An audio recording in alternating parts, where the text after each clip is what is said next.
అయితే మనము కిందటి వారం ఏం నేర్చుకున్నామంటే పిల్లలను బాధ్యతలను మీ చేతుల్లోనే ఉంది అని. మనం పిల్లలు ఎలాగా ఉండాలంటే పిల్లల పట్ల మనం మంచిగా నడుచుకుంటే మనల్ని చూసుకొని నేర్చుకుంటారు అని మనం నేర్చుకున్నాం. ఏ విధంగా మీ పిల్లలు స్కూల్కి వెళ్తారు, వెళ్ళినప్పుడు ప్రార్థన చేసుకుని మిమ్మల్ని మీ పిల్లలు పంపిస్తున్నారా? ఆ విధంగా మనము నడుచుకుంటున్నామా? వాక్యం నేర్చుకున్నాం కదా కిందటి వారము. మనము మొత్తము నేర్చుకున్న అవసరం లేదు, కానీ ఒక్కొక్కటి మనము నేర్చుకోవాలి. మన క్రియలను మార్చుకోవాలి, మన నడవడికని మార్చుకోవాలి. వెంటనే మారిపోవాలంటే మనము మనుషులు కాబట్టి మనం మార్చుకోలేము. ఒక్కొక్కటి మనము మార్చుకోవాలి. 2 సామెయలు 21:15 ఎక్కడ ఏం చేస్తుందంటే ఫిలిస్తీన్లకు ఇశ్రాయేలుకు యుద్ధం జరుగుతుంది. ఎవరితో? గొలియాతు అనే ఎత్తుతోని యుద్ధం జరుగుతుంది. అయితే గొలియాతు ఎలాంటి వాడు? చాలా ఎత్తు ఉన్నవాడు, బలమైన వాడు కదా. అయితే ఆ గొలియాతును ఏం చేశారు? గొలియాతును అబ్బాయి నాకు ఎవరును బెదిరించలేరు, మన రతింగి యుద్ధంలోని ఎవరు పోరాడలేరు అనుకుని ఏం చేస్తున్నారు గొలియాతు అంటే బెదిరిస్తున్నారు. ఎవరి ప్రజల్ని? ఇశ్రాయేల్ ప్రజల్ని బెదిరిస్తున్నారు. అయితే ఆ బెదిరిను ఎప్పుడు బెదిరిస్తూ ఉంటున్నారు ప్రతిరోజు. అయితే మన జీవితంలోని ఎవరైనా శత్రువులు ఉంటారు, ఎవరైనా మన ఊర్లోని బెదిరిస్తున్నారేమో నీకు, లేకపోతే నీ శత్రువులను ఎవరైనా నీ గురించి గుసగుసు మాట్లాడుతున్నారేమో, అది తప్పు చేసింది కదా అనుకుని మాట్లాడుతున్నారేమో, చుట్టుపక్కల కోసము మీకు బాధ పెట్టే వాళ్ళు ఉంటారు. కానీ ప్రతి విషయానికి ఎవరు భయపడుతున్నారు? ఇక్కడ ఇశ్రాయేలు గొలియాతుని చూసి భయపడుతున్నారు. అయితే నీ జీవితంలోని ఎవరైనా నీ కోసం బాధ పెట్టేలాగా మాట్లాడుతున్నారేమో, లేకపోతే నీ చుట్టుపక్కల ఉన్న వాళ్ళు బాధ పెట్టే వాళ్ళు మాట్లాడతారేమో. కానీ ప్రతిది నీకు భయపడిందండి ఎవరు? అపవాది నీకు భయపెడుతూ ఉంటది. నువ్వు భయంతో ఉంటావనుకో ఎప్పుడు భయపెట్టుకునే ఉంటది. కానీ మనము దేవుడి వాక్యంలోని ఒక శ్రేష్టమైన మాట చెప్తుంది, నీకు పిరికి ఆత్మ ఇవ్వలేదు. ఎందులోనూ ఉంది? 2 తిమోతి 1:7 దేవుడు మనకు శక్తియు ప్రేమయు ఇంద్రియ విగ్రహములను గల ఆత్మను ఇచ్చును, కానీ పిరికి ఆత్మను గల ఆత్మను ఇవ్వలేదు. ఎవరు ఇవ్వలేదు? మనం దేవుడి పిల్లలము కదా. పిరికి ఆత్మ దేవుడు ఇచ్చాడా? లేదు. ఎందుకంటే అపవాది పిరికి ఆత్మ ఇచ్చాడు. ప్రతిది భయపడుతూ ఉంటది అపవాది. కాబట్టి మనము భయపడే అవసరం లేదు. ఎందుకంటే అపవాది మనము భయపెడుతూ ఉంటది. మనము భయపడుతూ ఉంటే అపవాది భయపెట్టుకునే ఉంటది. కాబట్టి మనం భయపడకుండా దేవుని ఇక్కడ చెప్తుంది కదా లేఖనం ద్వారా, నీకు పిరికి ఆత్మ ఇవ్వలేదు అనుకుని. కాబట్టి మనం భయపడే అవసరం లేదు. ఎవరో నీ శత్రువుని బాధ పెట్టేలా మాట్లాడతారేమో, లేకపోతే సూటి మాటతోని చుట్టుపక్కలను చూసి, లేకపోతే ఇది ఎందుకు వెళ్ళాలి చర్చికి అని బాధపడుతున్నావేమో, కానీ నువ్వు బాధపడే అవసరము లేదు. ఎందుకంటే నువ్వు బాధపడతావు అనుకో అది అపవాది నుంచి వచ్చినది. దేవుడి నుంచి ఏది రాలేదంటే నీకు అపవాది వచ్చింది. అదే దేవుడు మనకి పిరికి ఆత్మ ఇవ్వలేదు. అయితే ఇక్కడ ఇశ్రాయేల్ పక్కన ఏం చేస్తున్నారంటే, ఇశ్రాయేల్ ఎందుకు భయపడ్డారు? గొలియాతుని లంకన్నడకు బలవంతుడు కదా ఆరప్పి అనుకుని ఇశ్రాయేల్ ప్రజలు భయపడ్డారు. అయితే మనము దేవుడు బిడ్డలుగా మనం ఏం చేస్తామంటే శత్రువుని ఆకారాన్ని చూసో, శత్రువుని కేకలను బట్టో, లేకపోతే చుట్టుపక్కల మాట్లాడుతున్నా నా గురించి ఎందుకు వెళ్ళాలి, బయటికి ఎందుకు వెళ్ళాలి, లేకపోతే చర్చికి ఎందుకు వెళ్ళాలని నువ్వు భయపడుతున్నావేమో, ఆమన్ కుమిలిపోతున్నావేమో. అయ్యో ఆ శత్రువుని ఆ సమస్యని నేను జయించలేకపోతున్నాను, లేకపోతే ఆ సమస్యని నాకు చంపేస్తుంది. ఒక్కొక్కసారి సమస్య వచ్చినప్పుడు తీయడం డేలవుతున్నాడు డేలవుతాం కదా, ఎందుకు ఈ సమస్య, ఎందుకు ఈ ఇబ్బంది, ఈ ఏరియం బస్సు కదా, ఎందుకు ఈ బ్రతుకు అనుకుంటున్నాం కదా. అయితే ఇశ్రాయేల్ కూడా ప్రజలు అలాగే అనుకున్నారు. ఎందుకంటే గొలియాతు అనే ఎత్తుని మనము భయపెట్టలేము, అతనితోని పోరాట చేయలేమని భయపడ్డారు. కాబట్టి నీ జీవితంలోనూ కూడా కావే అని సమస్య కాదు. ఎందుకంటే నువ్వు ఎదుర్కొంటేనే కదా నువ్వు దేవుడిలోని బలంగా ఉంటావని, నువ్వు చనిపోతాను ఈ సమస్యను చంపేస్తుంది అని ఆలోచిస్తావనుకో, ఎవరి ఆలోచన? అపవాది ఆలోచన. అయితే ఇక్కడ ఈ దేవుడు వాక్యంలోను కూడా చెప్తుంది, పిరికి ఆత్మ ఇవ్వలేదు గాని నీకు ఎలాంటి ఆత్మ ఇచ్చారు, ధైర్యంగా ఇచ్చాను అంటున్నాడు. అయితే మనము రోజు చిన్నప్పటి నుంచి గాగారం కాకపోతే గనాగారం రోజు కాకపోతే ఏదైనా కొత్తగా తింటున్నారా? చిన్నప్పటి నుంచి అన్నమే తింటున్నాము, కూరగాయలే తింటున్నాము, ఏది జలుబు జొంతుబే బోరు కొట్టిందా? లేదు. అయితే దేవుడి వాక్యం ఇక్కడ ఏం చెప్తుందంటే నేనే జీవాహారము అంటుంది. అయితే నీ శరీరానికి అన్నం తింటున్నాము, కూర తింటున్నాం, మాంసం తింటున్నాం, బలం ఇస్తుంది. నీ దేహానికి శరీరానికి బలం ఇస్తుంది. ఆత్మకి దేనికి ఇస్తుంది? దేవుని వాక్యం ఇక్కడ చెప్తుంది జీవాహారమే నేనే కాదు. ఎందుకంటే గొలియాతు చిన్నప్పటి నుంచి సండే స్కూల్ కి వెళ్ళినప్పుడు వినుంటారేమో, చాలా ప్రసంగాలు వింటాము గొలియాతు గురించి, దావీదు యుద్ధం కోసం. కానీ ఏది నేర్చుకుంటాంలే, కొత్తగా అన్ని వినేసాము, ప్రసంగాలు అండంలో జ్ఞానం మరంజామా లేకపోతే సండే స్కూల్ కి వెళ్ళి నేర్చుకున్నాము అని ఆలోచన నీలో ఉందేమో. గాని నువ్వు రోజు అదే అన్నం తింటున్నావు, రోజు అదే కూర తింటున్నావు, రోజు అంతే నాజేలు అంతే నాగనాగ గాలి లేకపోతే గాని నీ ఇప్పుడు ఈ స్థితిలోని ఇండియన్ బెర్రెన్ అని కాదు, ఇండియన్ ఆగిపోని. కానీ ఎవరు మాట్లాడుతున్నారు? దేవుడు వాక్యం అంటే దేవుడి వాక్యము నాతో మాట్లాడుతున్నారని మళ్ళీ అదే రిసీవ్ చేసుకోవాలి. ఎందుకంటే ఇండియన్ గారు ఆగిపోయి అనుకో మీరు అర్థం కాదు నేను చెప్పిన వాక్యము. కానీ ఇక్కడ ఎవరితో మాట్లాడుతున్నాడంటే నాతో మాట్లాడుతున్నాడు దేవుడు, స్వయంగా దేవుడు నాతో మాట్లాడుతున్నాడు అని మీరు రిసీవ్ చేసుకుంటేనే బాగుంటది. ఎందుకంటే మన జీవితంలో ఇప్పుడు బాధ వస్తుంది. దేవుడి వాక్యంలో కూడా అన్ని వినేసాను కదా, అదే సండే స్కూల్ కి వెళ్ళాను, దావీదు కోసం చాలా విన్నాను, ప్రజలే అంటే కొత్తగా అని ఆలోచన ఉందేమో. గాని దేవుడి వాక్యము నువ్వు నీ మనసులోని మూసి పెట్టేస్తావు అనుకో, అభ్యర్థన కదా. కాబట్టి నువ్వు దేవుడు ఏమంటుంది, నేనే జీవాహారం అంటుంది. కాబట్టి నువ్వు రోజు దేవుడితో మాట్లాడాలి, రోజు దేవుడితోని నీకు ప్రార్థన చేయాలి. ఇక్కడ దేవుడు వాక్యము నీకు మాట్లాడుతున్నాడంటే మనం రోజు మాట్లాడితేనే దేవుడితో మనం సావాసంగా ఉంటాము. అయితే ఇక్కడ అదే నీ కష్టం వచ్చినప్పుడు అదే దేవుడితో మాట్లాడాలనుకుంటే ప్రార్థన చేయు, ఎవరు తెలియకుండా రహస్యంగా కలిపేసుకుని ప్రార్థన చేస్తేనే దేవుడు నీకు వింటాడు. నీ బాధలు నీ కష్టాలు అన్ని వింటారు. అదే మా మనసుల దగ్గర ఏడుస్తావు అనుకో, నీ కన్నీరు అది వేస్ట్. వ్యర్థమైంది. ఎందుకు ఏడుస్తావు మనసుల దగ్గర? దేవుడి దగ్గర ఏడిస్తే నీ బాధలు నీ కష్టాలు అన్ని బలపరుస్తాడు, కొంచెం ఆదరణ ఇస్తాడు. దావీదు అన్నయ్యలతో పాటు ఎంతమంది? 7 అన్నదమ్ములు. అయితే అందులోని చాలా పెద్దవాళ్ళు అందంగా ఉంటారు, అన్నయ్యలు ఎత్తుగా ఉంటారు. ఎందుకంటే అల్లాని ఏమనుకున్నారు, వీళ్ళ అన్నయ్యలు చాలా అందంగా ఉన్నారు, ఎత్తుగా ఉన్నారు, యుద్ధానికి పనికొస్తారు కదా. కాబట్టి ఎక్కడ పంపించాలనుకున్నాడు? ఆర్మీకి, మన భాషలోనైతే ఆర్మీకి పంపించాడు. అయితే పంపించినప్పుడు ఈ దావీదు చిన్ని చూపు చూశాడు. ఎవరిని? అల్నానా చిన్ని చూపు చూశాడు.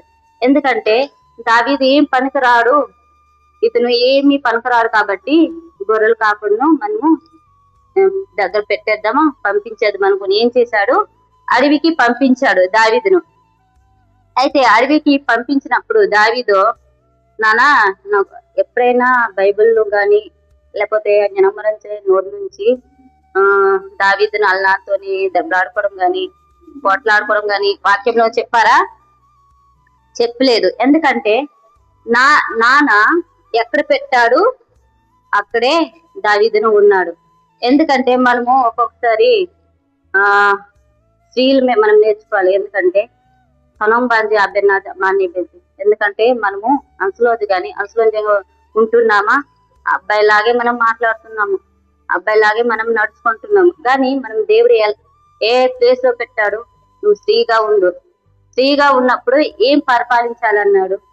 మీ పిల్లల కోసం ప్రార్థన చేయండి, నీ భర్తల కోసం ప్రార్థన చేయండి, మీ కుటుంబం కోసం ప్రార్థన చేయండి. అది ఇంటి పరిపాలన చేయమని దేవుడిచ్చాడు. కానీ మనము నమ్మకంగా ఉంటున్నామా?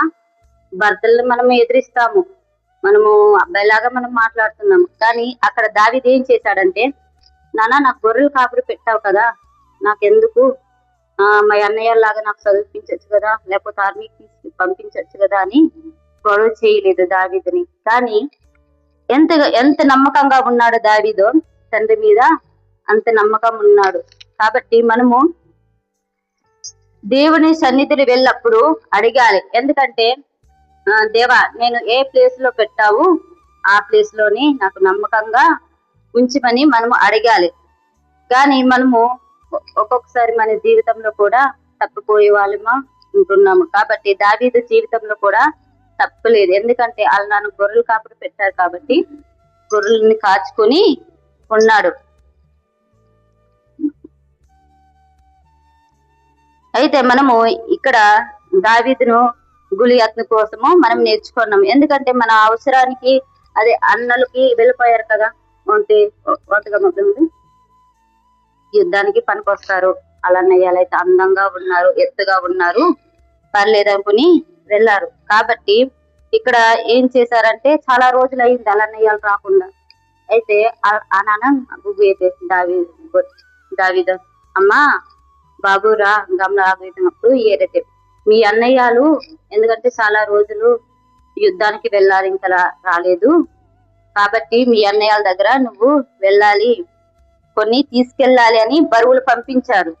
అయితే ఏ బరువులు పంపించారు ఒకసారి మనం చూద్దాం. 1 సమూయేలు 17 అధ్యాయం 17 వచనం.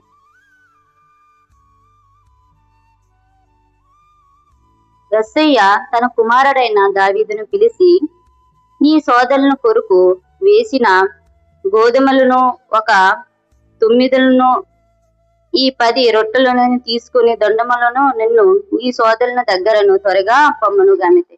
ఇక్కడ అనానంగుతే దావీదు ఎవరు? అనానంగులే. ఎలాగో మీ అన్నయ్యలు ఆర్మీకి వెళ్ళారు కదా, చాలా సంవత్సరాలు అయింది కాబట్టి నీకు కొన్ని వస్తువులని పంపిస్తాను.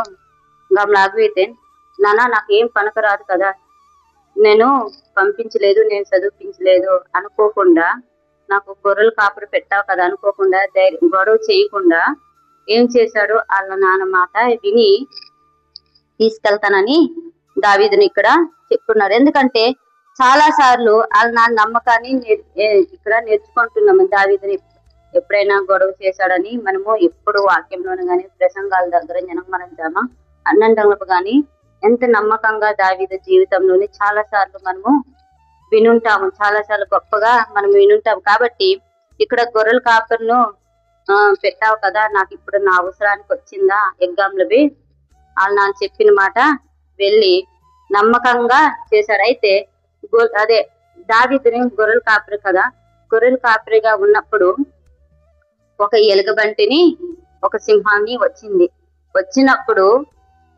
ఆనానం అభిర్ణం అన్నేలే అతని ప్రాణము ఏం చేశాడు, అడ్డుకొని రక్షించాడు. రక్షించైతే గొర్రెని రక్షించి ఒక ప్రశ్న అడుగుతాను ఇక్కడ, మళ్ళీ గోపాం చెప్తుంది. గోపం వెళ్ళినప్పుడు ఏదైనా నక్కో లేకపోతే ఏదైనా వచ్చినప్పుడు కానీ కుమ్మెరంజి గోమలంజినే మనం రక్షిస్తామా పరిగెత్తి వెళ్ళిపోతామేమో, కుమ్మెరంజి రక్షించేవి మళ్ళీ ఎత్తేమేమో, బాబాయ్ కుమ్మేరంకి ఏదైతుంది కానీ నా ప్రాణ మాత్రము రక్షించుకోవాలనుకుని మనం పరిగెత్తి వెళ్ళిపోతాం కదా. కానీ ఇక్కడ దావీదు జీవితంలో ఏం చేశాడంటే నాన్న చెప్పిన మాట, అతను ప్రాణములను ఏమైపోయినా పర్లేదు కానీ గొర్రెని రక్షించుకున్నాడు కదా. అయితే దేవుడిని ఇచ్చిన నమ్మకాన్ని మనము ఉండాలి. ఎలాగిచ్చాడు మనకు దేవుడిని నమ్మకాన్ని అంటే ఈ సమయాన్ని దేవుడు ఇచ్చిన సమయాన్ని నమ్మకంగా ఉండాలి. ప్రతి విషయంలోని దేవుడిని మనకి నమ్మకంగా ఉండాలి. అయితే మళ్ళీ అంతలోదండి గమ్మంలోంచి ఏదో సంతనీయా లేదో కూరగాయలు కొనిస్తే అంటారు, లేపు ఎంతో కొంత ఇస్తాడు. అప్పుడు వచ్చినప్పుడు అన్ని నీ బాగుతాయి, కానీ కొన్ని డబ్బులు మన ఉంటది అనుకో ఇస్తామో గమ్మంలో తీసిపో అది బిడ్డకు చదివని లెక్క చెప్పమంటే ఏది త్రేజ్ఞలయ్యే గుర్తుతే గమచదవండి. అయితే ఇక్కడ దావీదుని ఏం చేశాడు, వాళ్ళ అన్నయ్యలు జున్నుకు అదే ఇక్కడ రొట్టెం అని ఉంది ఇక్కడ. ఎన్ని రొట్టెలు? 10 రొట్టెలు. 10 రొట్టెలను అలాగే జున్నపు గడ్డను తీసుకుని పొమ్మని గామె. అయితే ఆ కాకుంజేలే దావీదును తీసుకెళ్తున్నాడు. సుగంధ పొలాన్ని అన్ని జనం మంది డబ్బులని జోమ్ అంటేనండి. అది ఎక్కడైనా ప్రయాణానికి వెళ్ళినప్పుడు అరగలదా డోలుదా డేలంతే కాబట్టి తినేస్తాం కదా. అయితే దావీదు జీవితంలోని ఏం చేశాడంటే చాలా ప్రయాణంలో వెళ్తున్నాడు. అయితే అన్నయ్యల దగ్గర వెళ్ళినప్పుడు ఏం చేశాడు? ఆకలేసింది కానీ తినకుండా ఏం చేశాడు? యుద్ధంలో ఆకాకం చేసేలే నమ్మకంగా తీసుకెళ్ళాడు. ఎందుకంటే ఇక్కడ వాళ్ళ నాన్న నమ్మకంగా ఉన్నది. ఎందుకంటే చిన్న చిన్న సమస్యలు, చిన్న చిన్న పనులు, చిన్న చిన్న ఇదిని దావీదును నమ్మకంగా ఉన్నాడు కాబట్టి. అయితే నమ్మకంగా ఉన్నప్పుడు ఒక రోజు ఏం జరిగింది? ఇస్రాయేల్లోనే గొలియాతుని చంపడానికి చాలా బాధపడ్డాడు. తీబి గొలియాత్ అనుకుని ఏం చేశారు? భయపడ్డారు. అయితే దావీదుని ఏం చేశాడు తెలుసా? సావులో దగ్గర వెళ్ళుకుని సావులో రాజా నాకు ఒక అవకాశం ఇవ్వు గామెతే. ఎలాంటి అవకాశం? నేను యుద్ధం చేస్తాను అని అనట్లేదు కానీ నాకు ఒక అవకాశం ఇవ్వు గామెతేనే. అది అన్నయ్యానంది యుద్ధాన్ని చేయలేకపోతున్నారు, అలాగే చాలా ఎత్తుగా ఉన్నారు, చాలా ఇదిగా ఉన్నారు, చేయలేకపోతున్నా. ఆమె చిన్నోడు, నువ్వేం చేయగలుగుతున్నావు గమనించినే, నాకు ఒక్క అవకాశం ఇవ్వు గమనించి. అయితే సావుల రాజుని అవకాశం ఇస్తాడు. అయితే అవకాశం ఇచ్చినప్పుడు ఏం చేస్తాడు తెలుసా? ఇక్కడ ఎలుగుబంటిని సింహంని తీయలేదండి. ఇక్కడ చూద్దాం పోనీ 34లో అంతినాకంబోలు 34లో చూద్దాం. అది నా మాట అని కాదు కానీ దేవుడు వాక్యము చెప్తున్నాను. రిఫరెన్స్ తో పాటు నేను చెప్తున్నాను. ఎందుకంటే ఆ తోడన్న పాత్పరంగా ఏదో చెప్పేస్తుంది అనుకోకుండా ఇక్కడ దేవుడు వాక్యం కూడా చెప్తుంది. 34లోను అందుకు దావీదు సావులతో ఇట్లనే, మీరు దాసుడైన నేను నా తండ్రి యొద్దకు గొర్రెలను కాచుకుని సింహములను ఎలుగబంటిను వచ్చిన మందసముల నుంచి ఒక గొర్రె పిల్లను ఎత్తుకొని పోయును. ఇక్కడ ఏం చేస్తుంది? ఎలుగబంటిండో చిన్న ఎర్రే ఆబాయ్ కుమ్మేరా నా తోలేగా పాకులే పాగైతే. అయితే పాకులే పాగైతేనది నేను దాన్ని తరిమి చంపి నోటిలో నుంచి ఆ గొర్రె పిల్లను విడిపించును. అది నా మీదకి రాగా దానిని గడ్డములను పట్టుకొని దానిని కొట్టివేయును. అయితే కుమ్మేరంటే పాంగెత్తాం కదా పాంగా ఎత్తినప్పుడు ఏం చేస్తాడు? గొలి అతను తన ప్రాణాన్ని లెక్క చేయకుండా ఏం చేస్తాడంటే అది అంటే కినాన్ తీయలే ఆ తోట నాబన్నాలే ఆ గొర్రెల పిల్లని రక్షిస్తుంది. అయితే రక్షించినప్పుడు ఇక్కడ అంటే కుమ్మేర రక్షించేది కదా. అయితే అది రక్షించినప్పుడు ఏం చేస్తుంది? గులి అతంబరాబా ఎరెక్కిన ఎరెక్కిన నా అజంబి ఏరైతే ఏం చేస్తుంది? ఆ కూరత్మంజమంజంలే అప్పుడు ఏదైతే అయితేమో ఇక్కడ దావీదు తీయరైతే కదా. అయితేమో ఎవరు అంబేన తీయ గులి అతని ఎత్తి భయ లంకాన్ని పోతే బలంగా ఉంటది కాబట్టి భయపడుతున్నాడు. ఇస్రాయేల్ ప్రజలు అయితేమో మీరు ఏం చేయలేరు గామితేనే సావులో రాజు దగ్గర వెళ్ళుకొని నాకు ఒక అవకాశం ఇవ్వు గామితే. అయితే అవకాశము ఇచ్చినప్పుడు ఆమె అంటారు. అయితే దావీదు చేతి గమితే ఈ సింహమును ఎలుగుబంటిని దేవుడు నాకు రక్షించాడు, జయమిచ్చాడు. గమంగామే ఏం చేస్తాడు? కనాని నాకే నిజమే బలవంతుడే. కినంజి సింహమంజి మనరంజంగా తెలివి ఉండదేమో గాని అంత పెద్ద చిన్న చిన్న జంతువులే దేవుడు రక్షించి ఇది అలుసుకు నాకు రక్షించడా అనుకుని యుద్ధానికి వెళ్ళాడు. ఆ యుద్ధానికి వెళ్ళినప్పుడు దేంతో చంపేశాడు?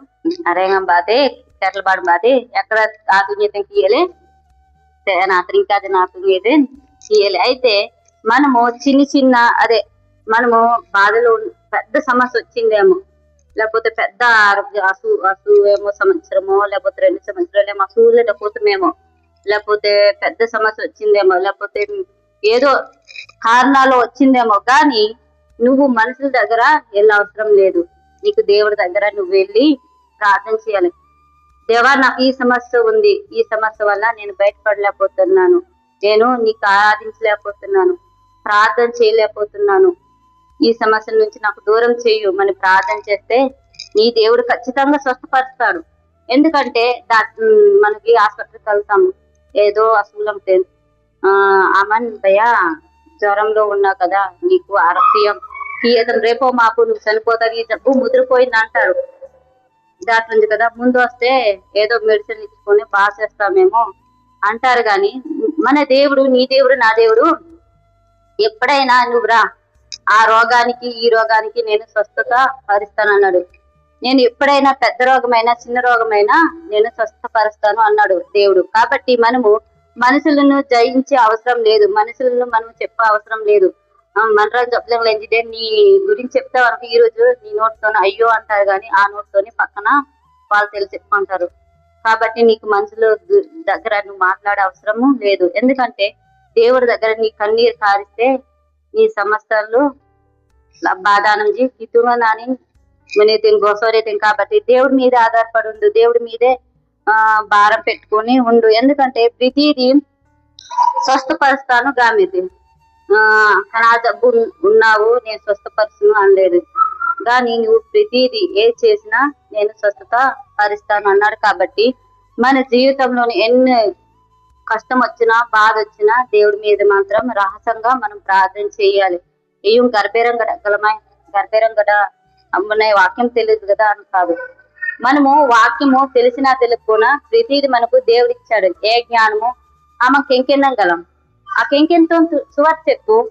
నువ్వు దేవుడు వాక్యం చదవడం వచ్చు, దేవుడు వాక్యం చదువుకొని చెయ్యు, నీకు పర్వాలేదు. లేకపోతే యూట్యూబ్ నుంచి ఎడిటింగ్ చేయడం వచ్చు అనుకో, దాని ద్వారా ఎవరో లేకపోతే నేను ఎవరైనా ఇది ఫోన్ వాడతాం కదా, ఆ వాక్యం ద్వారా పంపించు. నువ్వు ఒక స్వార్థ చెప్పినట్టే కదా, కానీ అనగా తీయటం కదా, పర్లేదు నాకే ఏది రాదని దిగులు పడకూడదు. ఎందుకంటే ఒక్కొక్కరు తలాంతులు దేవుడు ఇచ్చాడు. నువ్వు పాటల్లోని సువార్త చెప్పొచ్చు, లేకపోతే ఆర్మేను చేసిన వాళ్ళు అదో కూడా సువార్తే. కాబట్టి మనము కృంగిపోకూడదు. అది పెంకినం గలం కదా, వాక్యమా ఆదిత్య గలం కదా అని కాదు. కానీ మనము ప్రతిదీ దేవుడు ఏ తలాంతి ఇచ్చాడో ఆ తలాంతితోనే మనం పాటలు పాడాలి. పాటల ద్వారా నువ్వు సువార్త చెప్తావు, ప్రార్థన ద్వారా నువ్వు సువార్త చెప్తావు. కాబట్టి మనము ఆ విధంగా ఉండాలి. అయితే ఇక్కడ గులియత్తు విషయంలో కూడా వాళ్ళ నాన్న చిన్ని చూపు చూశాడు, కానీ ఆ చిన్ని చూపుని ఎవరు ఇది చేశాడు? దేవుణ్ణి పెద్దవాడిగా చేశాడు, అభిషేకం చేశాడు. కాబట్టి ఇప్పుడు ఈ పరిస్థితిలోని నువ్వు కష్టాలు ఉన్నావేమో, నువ్వు బాధలు ఉన్నావేమో, ఈ సమయంలోని కృంగిపోతున్నావేమో, కానీ ఒకనొక రోజులోని దేవుడు నువ్వు లేవెత్తుతాడు. కాబట్టి మనుషుల దగ్గర వెళ్ళి చెప్పుకుంటావు అనుకో, నీకు కృంగు తీసే వాళ్ళే ఉంటారు. అపవాదేలాగా భయపడమని పక్కన నుంచి ఆలోచన వస్తుంది. మనం భయపడుకొని ఉంటే అపవాది అయ్యో భయపడుతుంది కదా అనుకుని సంతోషించుకొని భయాంతకని ఆ బెన్నాది వచ్చుకొని మనం కృంగిపోతామేమో, ఎడాలిపోతామేమో. కష్టాలు ఉన్నప్పుడు ఒకసారైనా దేవుడి దగ్గర ప్రార్థన చేయాలనిపించదు, దాగా డేలంనే ఏ పని చేయాలనిపించదు. అది ఎవరి ద్వారా వచ్చింది? అపవాది ద్వారా మనకు వస్తుంది. దేవుడిని దృష్టి నుంచి మనకి మంచిగా ఉండాలంటే మనం ప్రార్థన చేయాలి. ఎందుకంటే దేవుడిని మనకు బలపరుస్తాడు, స్వస్థపరుస్తాడు. నీ బాధలేటో నీ కష్టాలేటో దేవుడే చూస్తాడు. కాబట్టి నీకు బాగా చేస్తాడు. ఈ శరీరానికి ఎవరు సృష్టించాడు? దేవుడు సృష్టించాడు కదా. నీకు బాధ వస్తే దేవుడు నీకు స్వస్థపరుస్తాడు. కాబట్టి ఎందుకంటే దేవుడు బిడ్డలము కదా మనం నేర్చుకున్నది. కాబట్టి మనము మంచిగా ఉండాలి, మంచిగా నడవాలి. ఎందుకంటే ఇక్కడ గొలియాత్ అనే ప్లేసు కాకుండా, దావీద్ అనే ప్లేస్ కాకుండా మన పేరు పెట్టుకోవాలి. ఎంత సమస్య వచ్చినా దావీదుని ఎదుర్కొన్నాడు కదా, నా దేవుడు ఉన్నాడు, నా సమస్య నుంచి విడిపిస్తాడు, నా బాధ నుంచి విడిపిస్తాడని మనము ఉండాలి. అలాగే ఉండాలని నేను నమ్ముతున్నాను. మీకు అర్థమైందో లేదో నాకు అర్థమైంది అనుకుంటున్నాను ఈ చిన్న వాక్యంతోని. అందరికీ వందనాలు.